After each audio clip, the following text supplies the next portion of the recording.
ਸੁਰਖ ਗੁਲਾਬਾਂ ਦੇ ਇਸ ਮੌਸਮ ਵਿੱਚ ਨਹੀਂ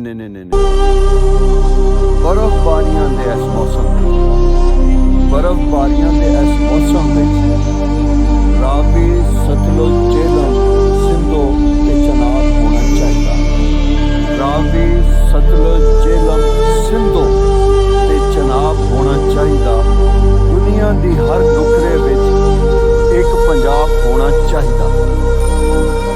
ਕੈਨੇਡਾ ਤੋਂ ਸਾਰੀ ਦੁਨੀਆ 'ਚ ਵਸਦੇ ਪੰਜਾਬੀਆਂ ਨੂੰ ਕਬੂਲ ਦਾ ਸਲਾਮ ਪਹੁੰਚੇ। ਜੀਵੇ ਪੰਜਾਬ। ਬਹੁਤ ਜਲਦੀ ਕੈਨੇਡਾ ਤੋਂ ਪੰਜਾਬ ਓਵਰਸੀਜ਼ ਦੇ ਨਾਂ ਦੇ ਨਾਲ ਮੈਂ ਚੈਨਲ ਸ਼ੁਰੂ ਕਰ ਰਿਹਾ।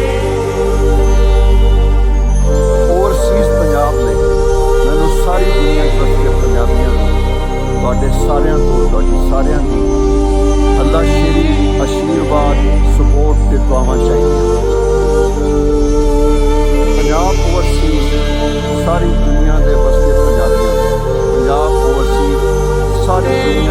ਪੰਜਾਬੀਆਂ ਨੂੰ ਪੰਜਾਬੀ ਜ਼ੁਬਾਨੋਂ ਅਦਬ, ਪੰਜਾਬੀ ਕਲਚਰ, ਪੰਜਾਬੀ ਭਾਈਚਾਰੇ ਤੇ ਪੰਜਾਬੀ ਏਕਤਾ ਨੂੰ ਵਧਾਵਾ ਦੇਣ ਲਈ ਅਸੀਂ ਕੈਨੇਡਾ ਤੋਂ ਲਾਂਚ ਕਰਾਂਗੇ।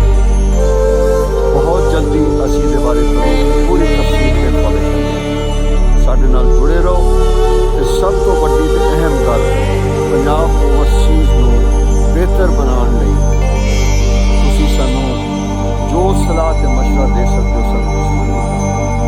ਜੀਵੇ ਪੰਜਾਬ, ਸਦਾ ਜੀ।